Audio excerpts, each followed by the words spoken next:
Germans never expected P-38 dive recovery flaps to outdive their Messerschmitts. March 12, 1943. Luftwaffe High Command, Berlin, Germany. Oberst Heinrich Müller lifted the intelligence report from his desk, his lips curling into a thin smile of contempt. The paper trembled slightly in his hand, not from concern but from suppressed amusement. "Look at this," Müller said, tossing the document toward his subordinate with a dismissive flick of his wrist. "The Americans believe their twin-engine monster can dive with our Messerschmitts." Major Klaus Richter picked up the report, scanning it briefly before nodding. "Heavy, underpowered. The mathematics alone prove it impossible. Their P-38 is a bomber-destroyer, not a fighter." Hauptmann Ernst Weber, chief intelligence analyst for fighter operations, leaned forward with a frown. "Herr Oberst, the reports from North Africa mention a new modification, some kind of dive recovery system. Perhaps we should investigate further." But Müller waved him off with an impatient gesture.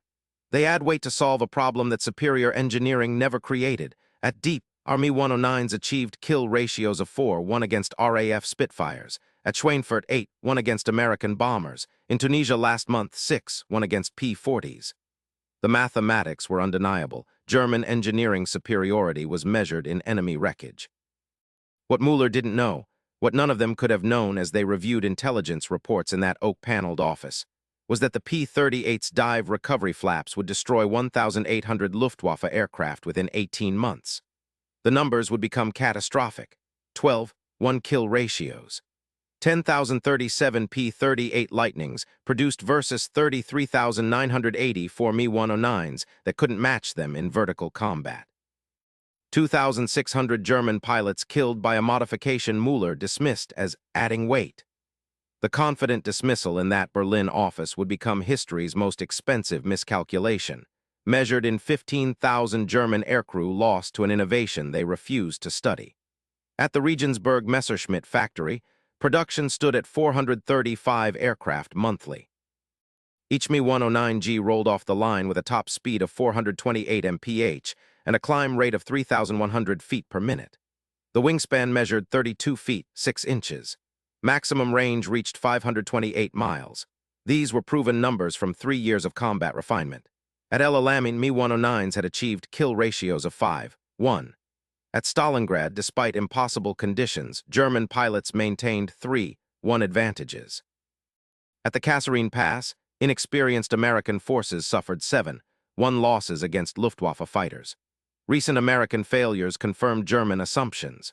During the Schweinfurt-Regensburg raids, B-17 formations lost 60 aircraft in a single day. At Ploesti, 54 heavy bombers destroyed. American P-38s operating in North Africa showed poor maneuverability at low speeds and engines that failed in European weather. Intelligence reports documented compressibility problems during high-speed dives, where control surfaces locked up and pilots couldn't recover. The Americans lost 16 P-38s in training accidents due to dive-related issues in February 1943 alone. Oberst Müller had shot down 87 Allied aircraft personally. His kill record included 23 Spitfires, 31 Soviet fighters, 19 American bombers, and 14 Hurricane fighters. He held the Knight's Cross with oak leaves. He had flown 412 combat missions. His squadron maintained a collective kill ratio of 9, 1 since 1940. These were not merely statistics, but verified combat results logged in official records. Hauptmann Weber presented data to the morning briefing 3 days later. American production capacity is increasing. Lockheed reports they will manufacture 2,000 P-38s this year. They claim to have solved the compressibility problem with wing modifications. He laid photographs on the conference table. These small flaps on the lower wing surface deployed during dives. They claim it allows controlled high-speed descent. Richter laughed. "More weight, more complexity, more mechanisms to fail. Our pilots dive at 500 mph without such complications. If their aircraft required modifications to do what ours does naturally, this proves our superiority." Weber persisted. "The reports from Tunisia indicate these modified P-38s are achieving different results. Several of our pilots reported being unable to escape by diving, which has been our standard defensive tactic." "Inexperienced pilots," Müller said flatly.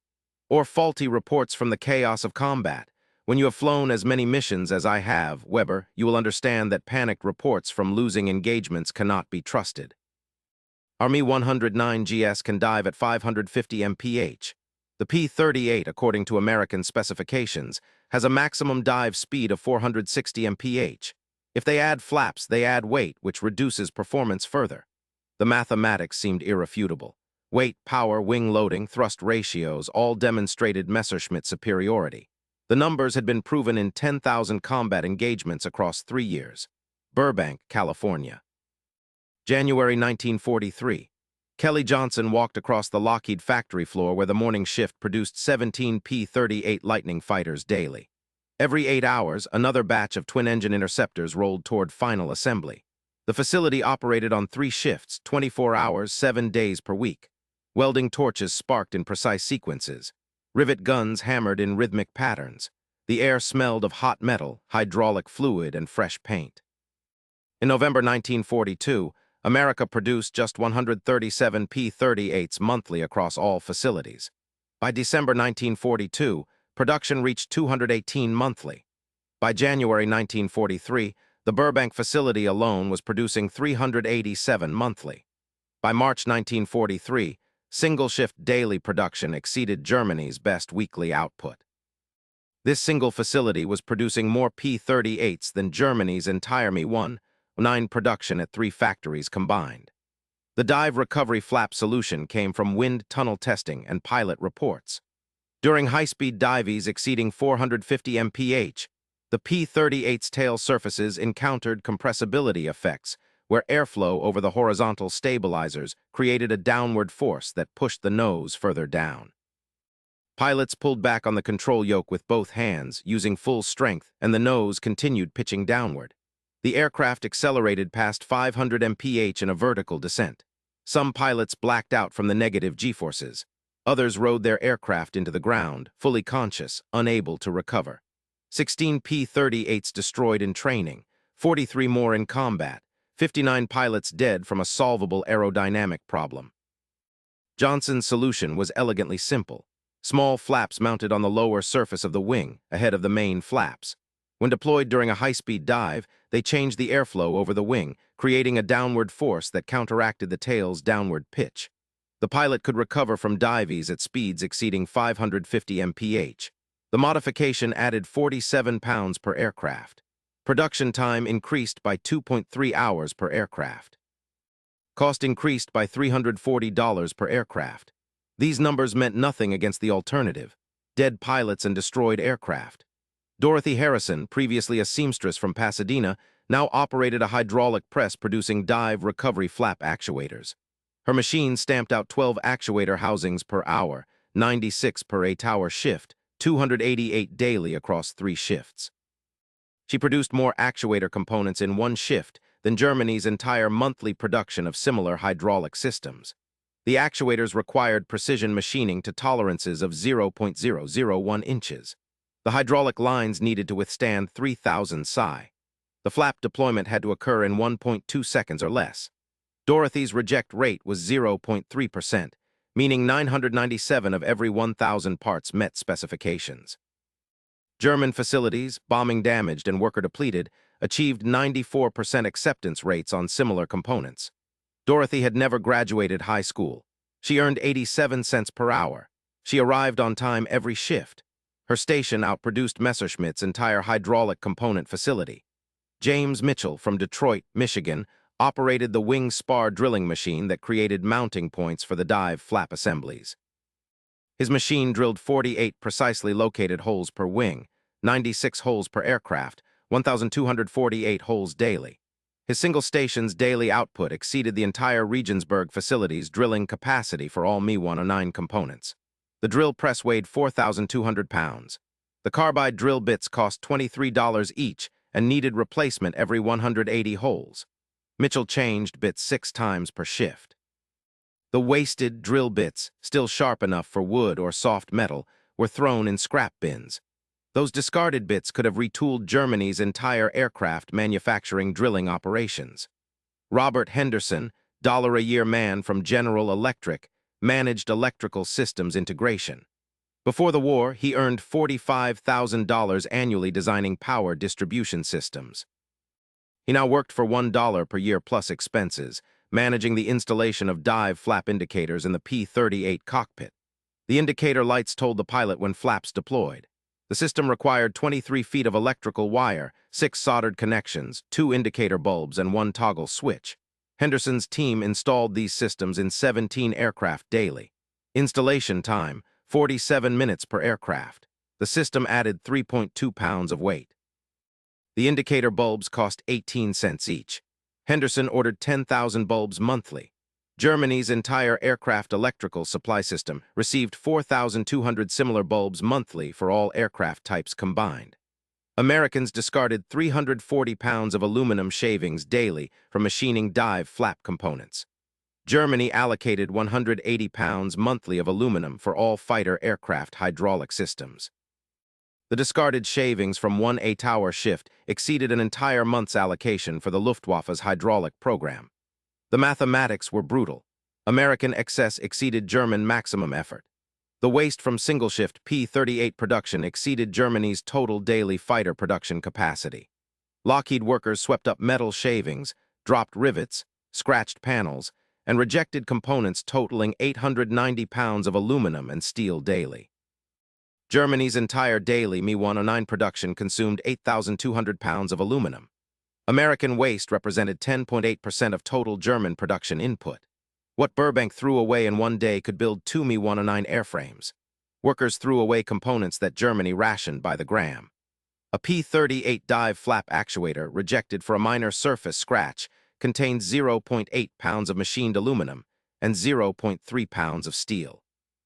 American quality standards rejected these components. German standards would have accepted them. Lockheed discarded 23 such actuators daily. Germany produced 19 similar actuators daily for all purposes. American rejects exceeded German production. The cafeteria discarded more food daily than Luftwaffe fighter bases received monthly. The Burbank facility cafeteria served 3,800 workers across 3 shifts. Daily food waste totaled 430 pounds, including meat trimmings, vegetable scraps, spoiled milk, and uneaten meals. A Luftwaffe fighter base housing 280 pilots and 840 ground crew received 290 pounds of meat monthly. The American cafeteria threw away more meat in 3 days than German fighter pilots received in 30 days. The electrical power consumed testing dive flap systems daily could have powered Germany's entire Regensburg factory for 6 hours. Each P-38 underwent electrical system testing requiring 2.3 kilowatt-hours. Testing 17 aircraft daily consumed 39.1 kilowatt-hours. The Regensburg Messerschmitt factory, operating on ration power, received 240 kilowatt-hours daily. American testing alone consumed 16.3% of Germany's largest fighter factory's total power allocation. Hauptmann-Weber received reports about American production increases. He presented them at the March 18 briefing. Lockheed claims daily production of 17 aircraft in Burbank. North American reports P-51 production exceeding 20 daily. Boeing produces 14 B-17s daily. Consolidated produces 11 B-24s daily. American production exceeds our intelligence estimates by a factor of 3. Müller studied the numbers, then smiled. Let them produce. Production means nothing if the aircraft are inferior. We have seen their P-40s. We have seen their P-39s. Numbers without quality produce only targets. Our kill ratios prove this. More American aircraft mean more victories for our pilots. April 8, 1943. Over Tunisia. 14:37 hours. Hauptmann-Weber was leading a swarm of 4 Mi-109GS on combat air patrol when the encounter occurred. Routine patrol at 18,000 feet. Visibility unlimited, following the coastal route from Tunis to Bizerte. At 14:37 hours, ground control reported enemy aircraft approaching from the northwest, altitude 22,000 feet, estimated strength 8 aircraft. At 14:39 hours, Weber spotted them. 6 P-38 Lightnings in loose fingerfour formation, painted in Mediterranean theater camouflage. At 14:41 hours, Weber initiated attack, diving from the sun with his swarm. Standard tactics, proven tactics. The approach gave them 150 mph speed advantage. At 14:42 hours, Weber opened fire on the trailing P-38 from 400 yards, closing to 200 yards. 20mm cannon rounds struck the left engine nacelle. The P-38 pitched forward into a dive. Weber followed. The P-38 accelerated in the descent. Weber's Mi-109G followed, reaching 480 mph indicated airspeed. The P-38 continued accelerating. 500 mph, 520 mph. Weber's controls began stiffening. The standard compressibility problem, 540 mph. The P-38 was pulling away. Weber's controls locked completely at 547 mph. He could not follow further without losing control completely. At 14:43 hours, 19 seconds after opening fire, the P-38 deployed its dive recovery flaps. The aircraft pulled out of the dive in a smooth arc, recovering at 8,000 feet. Weber's Mi-109G, controls locked from compressibility, could not follow. He forced his stick back with both hands, fighting the locked elevator.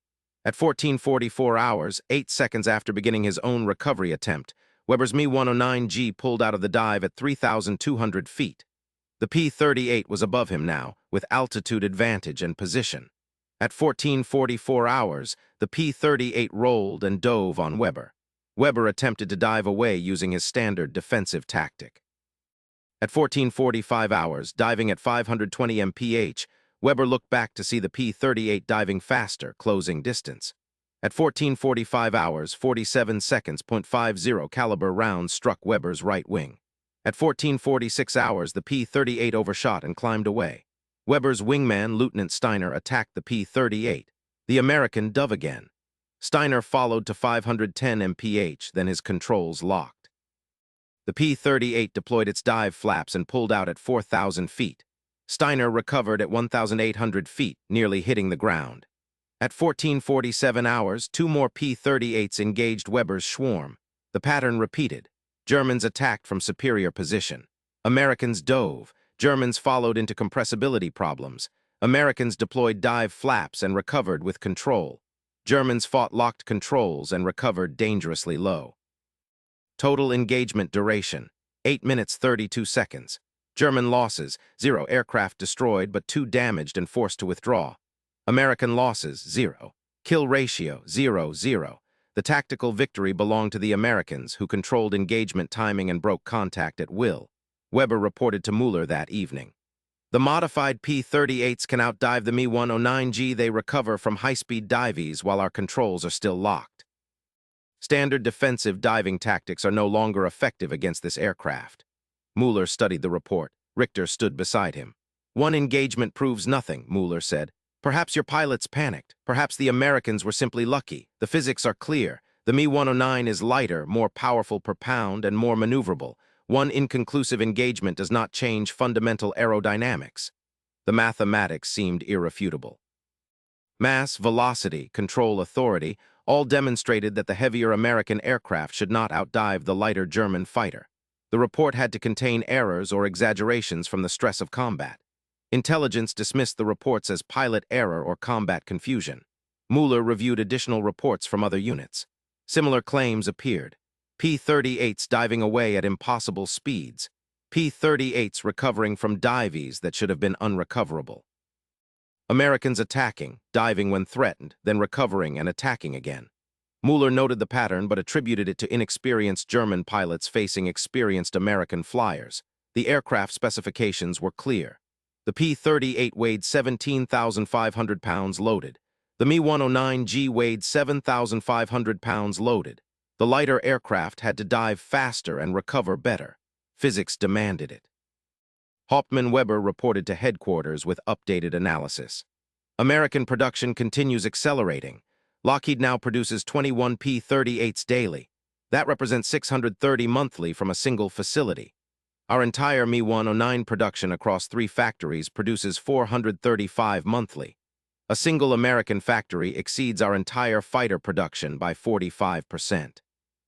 More significantly, all new P-38s include the dive recovery modification. The tactical advantage this provides is measurable. Our pilots report being unable to escape by diving, which eliminates our primary defensive option. When we cannot escape, our loss rates increase. I recommend immediate study of dive recovery systems for Mi-109s.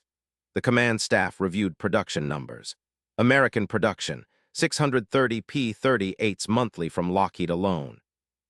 Germany's entire Mi-109 production, 435 monthly across all facilities. Boeing production, 420 B-17s monthly. Germany's entire four-engine bomber production, 19 monthly.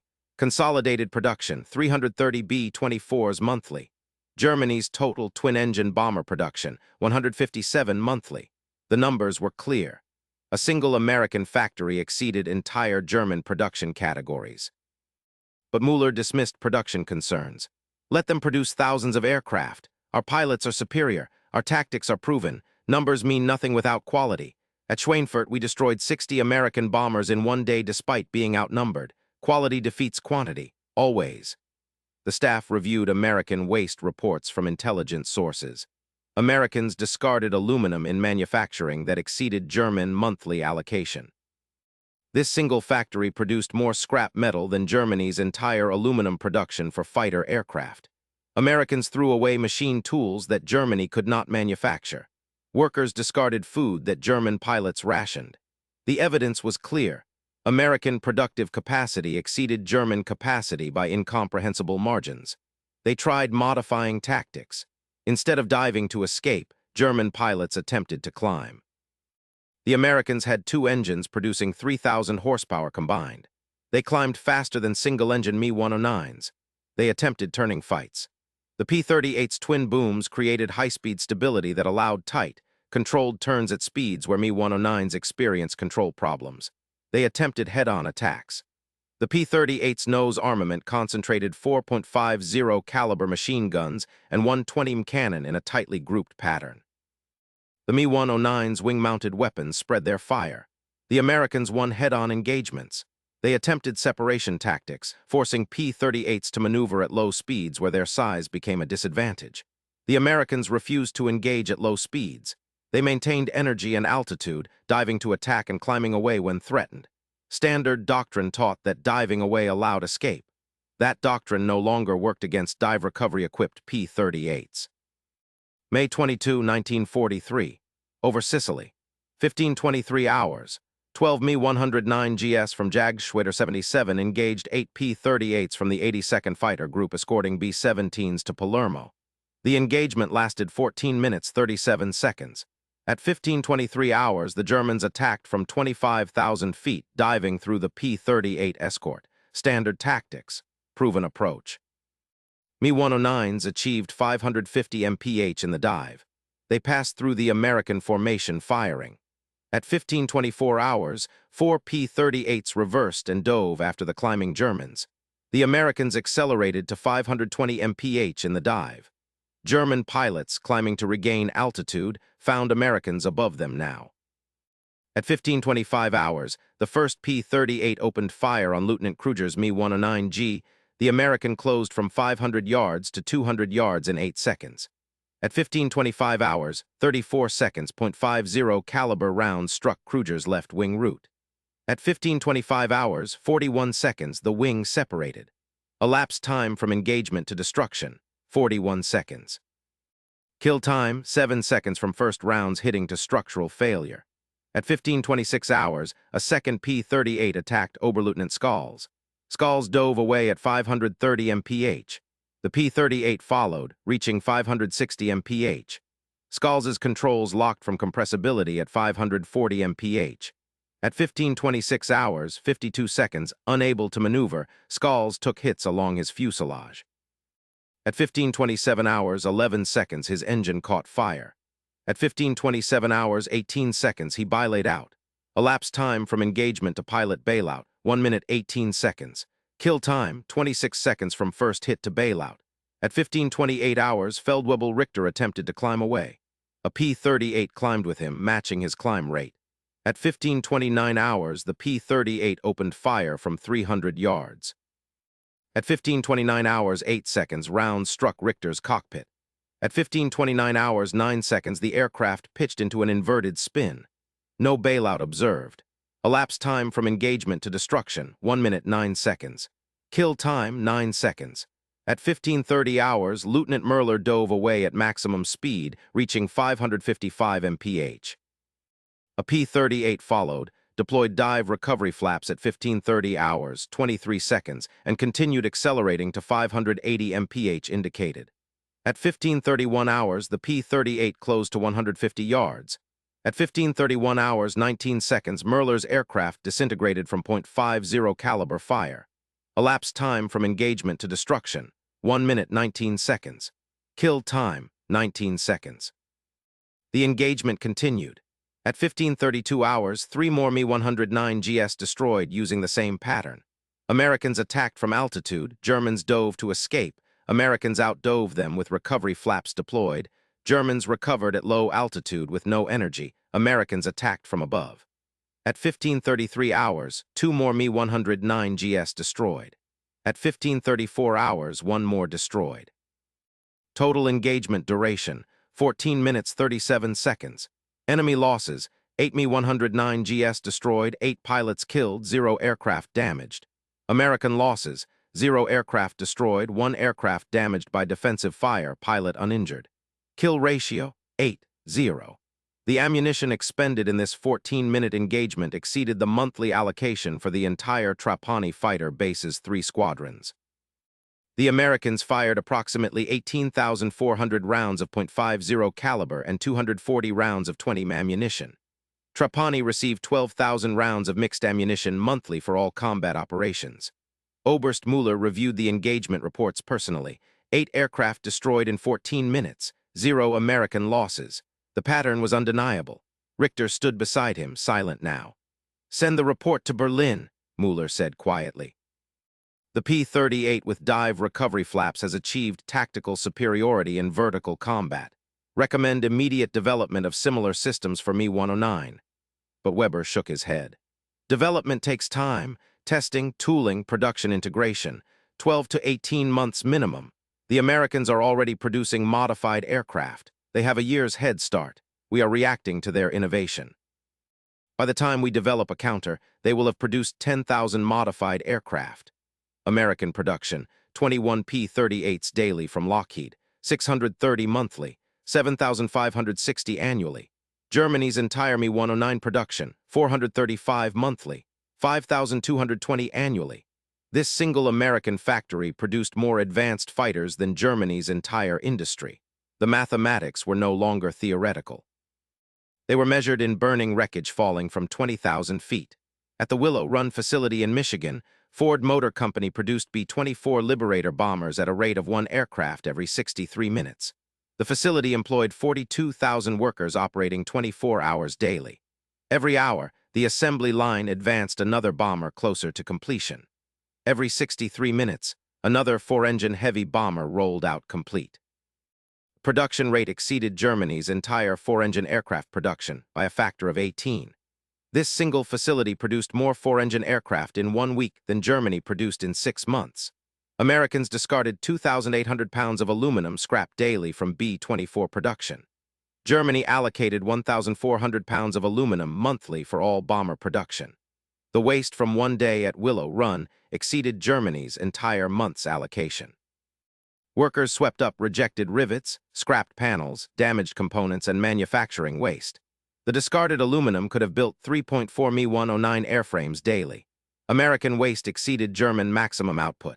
The waste from a single B-24 production shift exceeded all German bomber production. Willow Run operated 3 shifts, producing 38 B-24s daily. 1 shift produced 12.6 bombers. Germany produced 6 bombers daily across all factories and all types. American single-shift output exceeded German total daily production by 110%. American waste from that shift could have built 2 additional bombers by German standards of accepting components Americans rejected. Workers threw away hydraulic fittings that Germany rationed by the unit. B-24 production rejected fittings for minor surface imperfections. German standards accepted such fittings. Americans discarded 840 hydraulic fittings daily. German bomber production used 290 fittings daily. American rejects exceeded German total usage by 290%. The mathematics were brutal and undeniable. The cafeteria at Willow Run discarded more food daily than Luftwaffe bomber bases received monthly. The facility cafeteria served 42,000 workers across 3 shifts. Daily food waste totaled 3,200 pounds. A Luftwaffe bomber base with 600 personnel received 2,100 pounds of meat monthly. The American cafeteria threw away more meat in one day than German bomber crews received in 30 days. Workers ate fresh vegetables daily. German bomber crews received potatoes and turnips. American cafeteria waste exceeded German military rations. The electricity consumed at Willow Run daily could have powered Germany's 3 largest aircraft factories combined for 16 hours. Willow Run drew 18,000 kilowatts continuously. The Regensburg, Augsburg, and Leipzig factories combined drew 620 kilowatts on rationed power. American single-facility power consumption exceeded German 3-facility consumption by 2,800%. This single American factory consumed more electrical power than entire German cities. Hauptmann-Weber presented production analysis to the General Staff. American aircraft production exceeds our intelligence estimates by factors of 3 to 5 depending on aircraft type. Lockheed produces 630 P-38s monthly. North American produces 680 P-51s monthly. Republic produces 720 P-47s monthly. Combined American fighter production exceeds 2,000 monthly. Our total fighter production across all types is 580 monthly. American production exceeds ours by 345%. More significantly, American productive capacity is still increasing while ours plateaus due to resource constraints and Allied bombing. The numbers were reviewed in silence. American fighter production, 2,030 monthly. German fighter production, 580 monthly. American bomber production, 1,180 monthly. German bomber production, 176 monthly. American transport production, 420 monthly. German transport production, 43 monthly. Every category showed similar ratios. American production exceeded German production by factors of 3 to 7.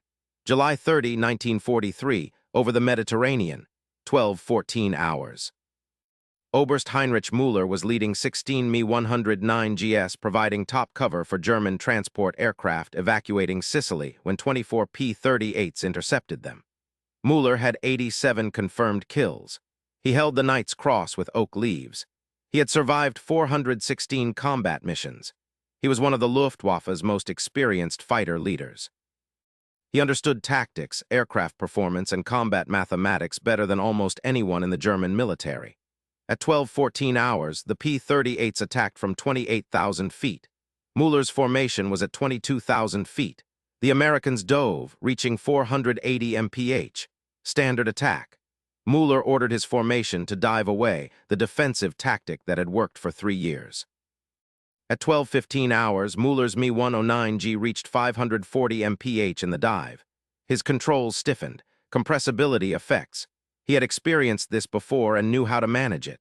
Reduce throttle slightly, ease back on the stick, recover gradually. At 12-15 hours, 34 seconds, Müller looked back. The P-38s were still diving and they were closing distance. They were flying faster than his Me-109G that was impossible according to every specification he had studied. At 12-15 hours, 52 seconds, the nearest P-38 deployed its dive recovery flaps. The aircraft began pulling out of the dive while still at 550 mph. Müller's controls were still partially locked.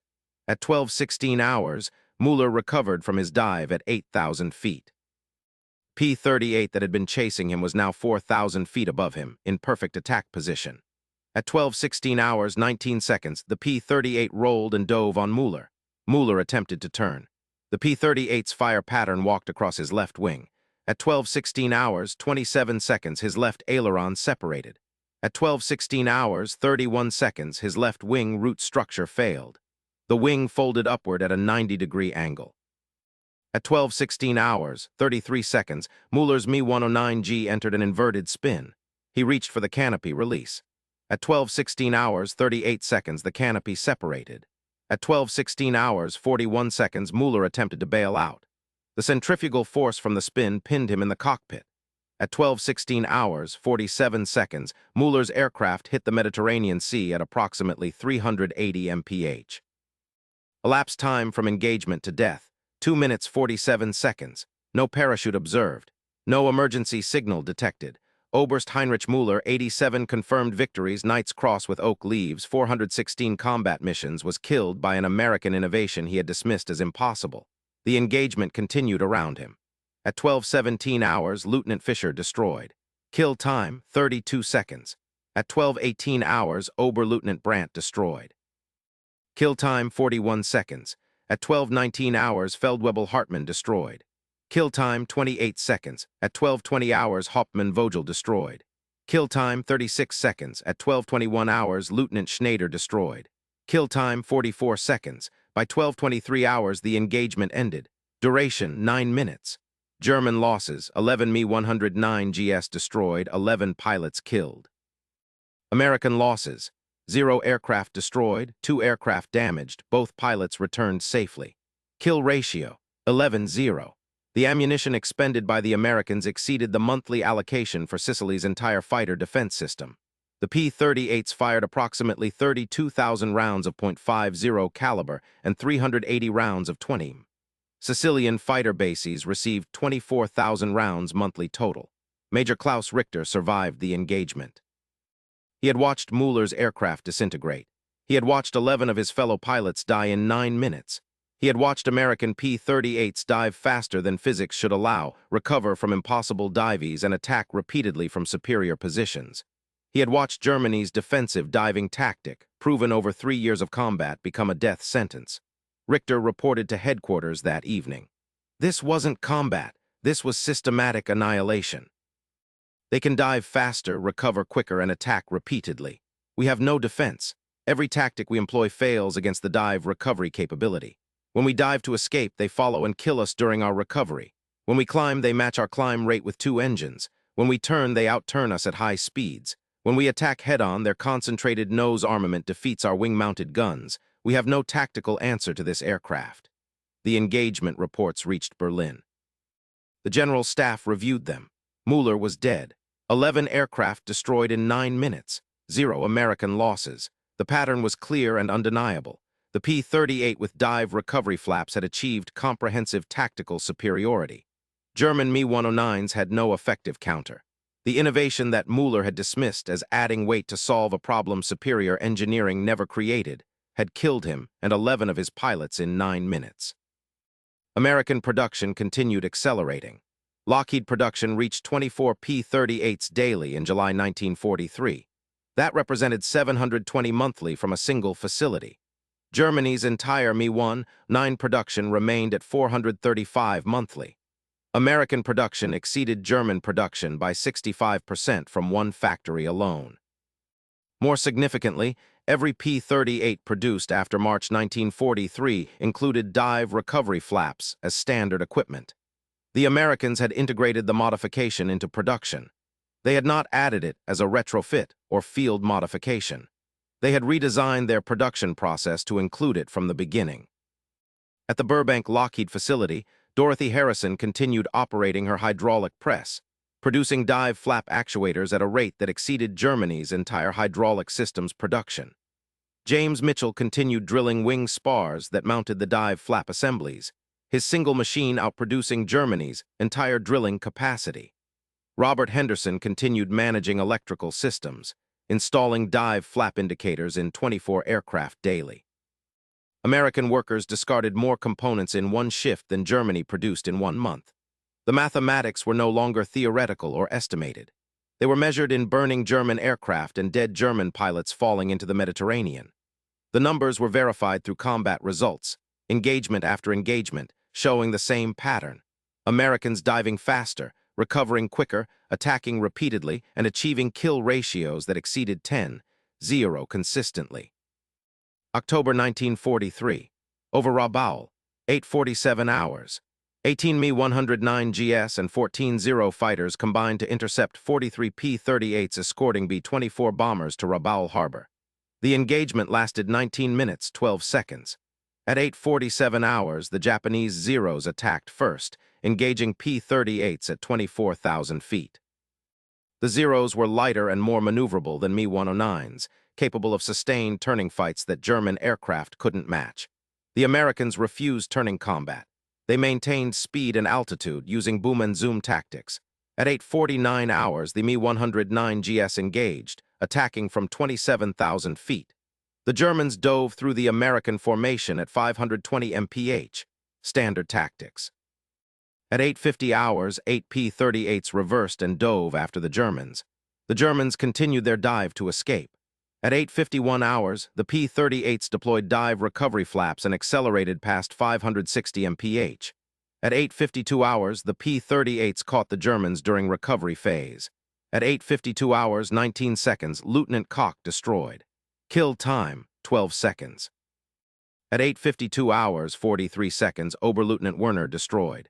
Kill time, 18 seconds. At 8:53 hours, 16 seconds, Hauptmann Dittmer destroyed. Kill time, 23 seconds. At 8:53 hours, 51 seconds, Feldwebel Zimmermann destroyed. Kill time, 16 seconds. At 8:54 hours, 29 seconds, Lieutenant Bauer destroyed. Kill time, 19 seconds. The pattern repeated across the engagement. Japanese Zeros attempted to engage P-38s in turning combat. P-38s refused, maintaining energy advantage.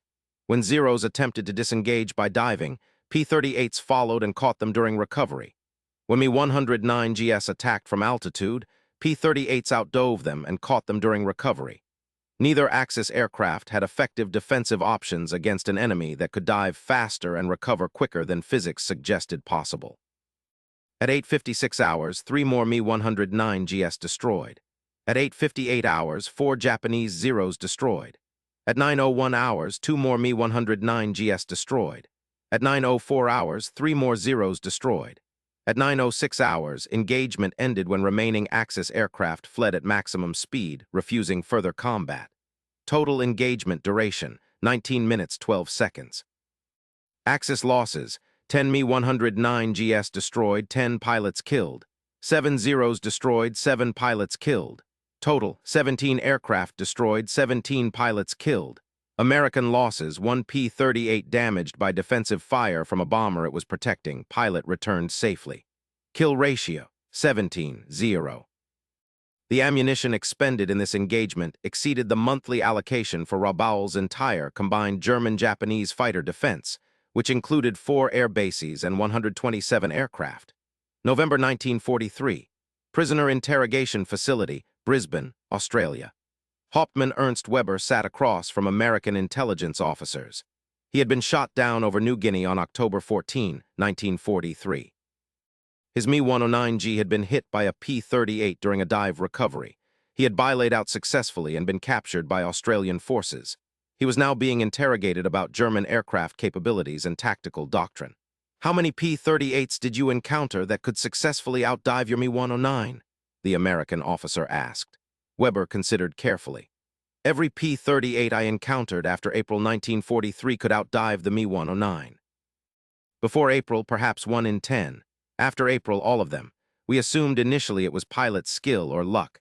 By July, we understood it was a modification to the aircraft. By August, we understood it was standard production equipment on all P-38s.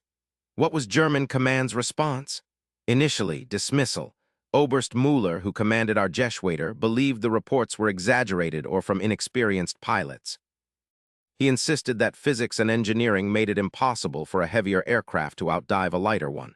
He was shot down and killed in July while diving away from a P-38 that caught him during recovery. Did Germany attempt to develop similar systems? Weber nodded.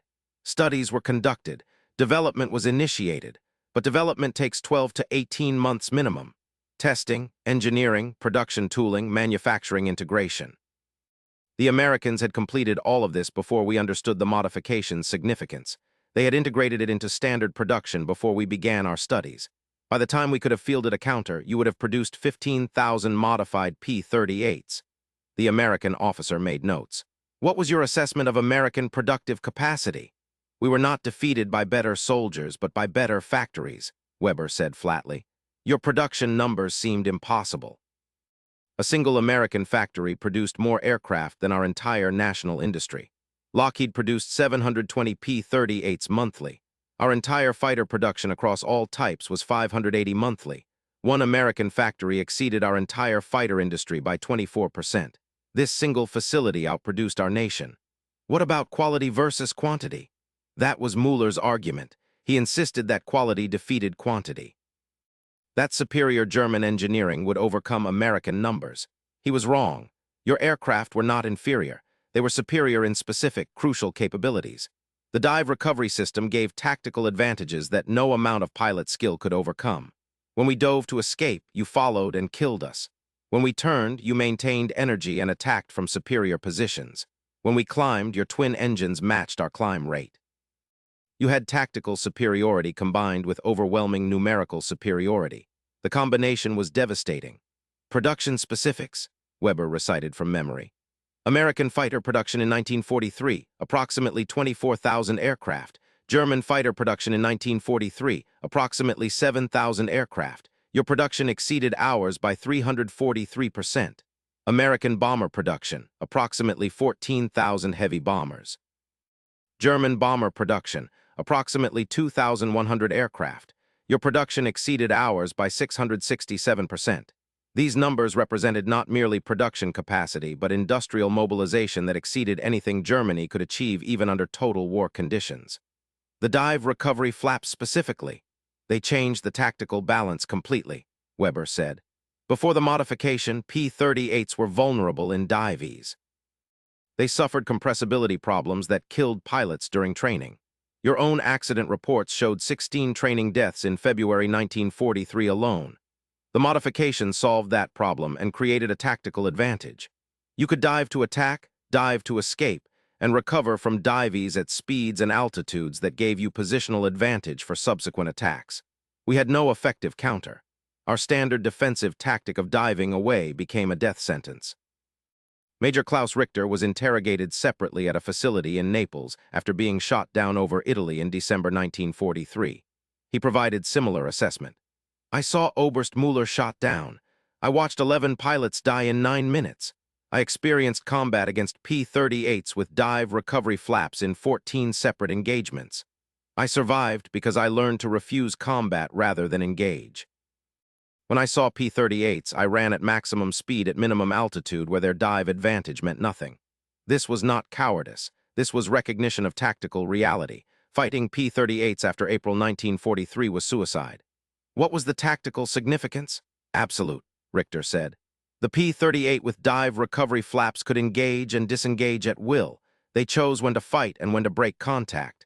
We had no ability to force combat when they refused.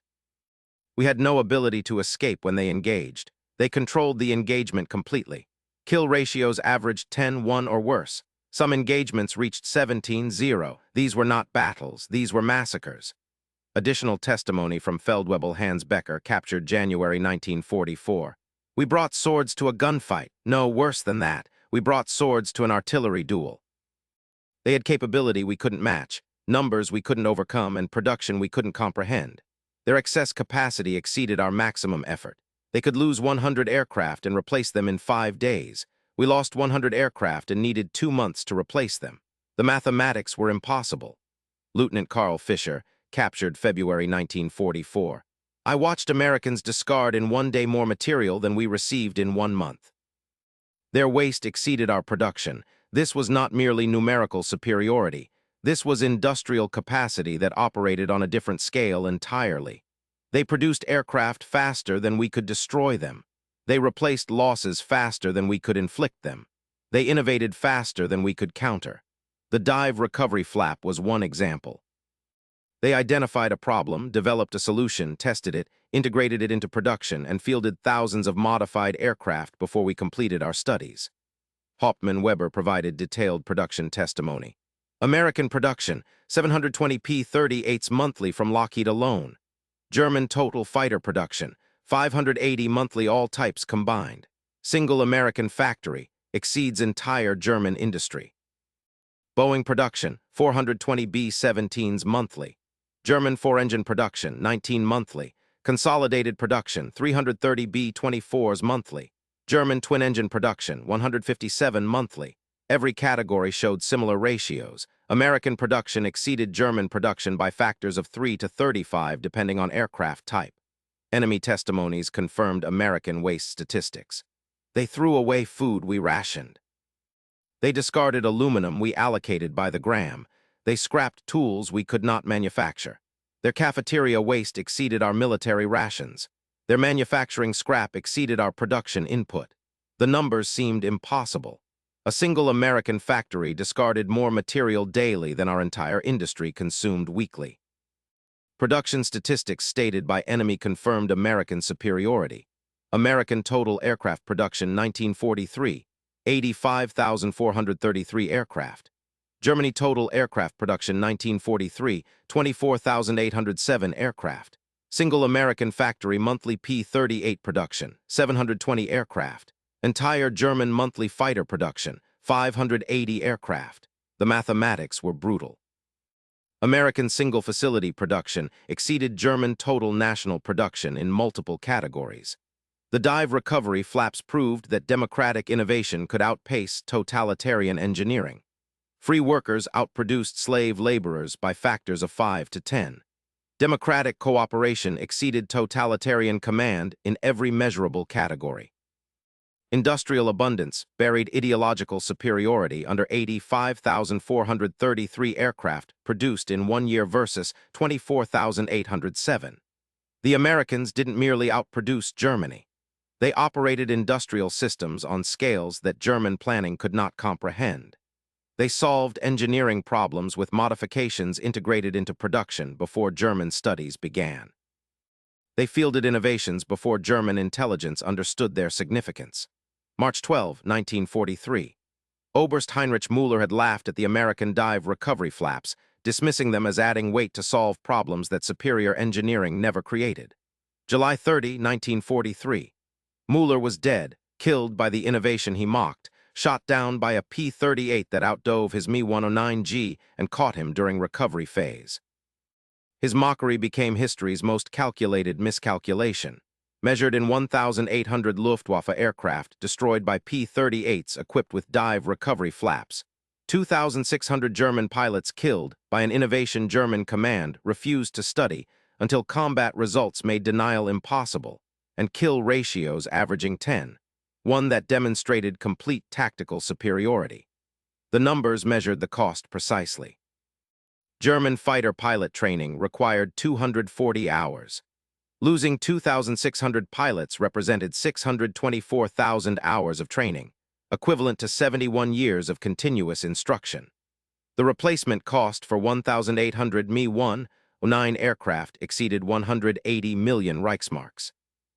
The opportunity cost of pilots killed included their potential future victories, their training value for new pilots, and their tactical experience. Oberst Müller's 87 confirmed victories represented irreplaceable combat capability. His dismissal of American innovation cost Germany not merely his aircraft and his life, but the accumulated experience of 416 combat missions and the potential future victories that experience could have produced. The mathematical progression was clear. In February 1943, P-38 suffered compressibility problems that killed pilots during training. In March 1943, dive recovery flaps entered production.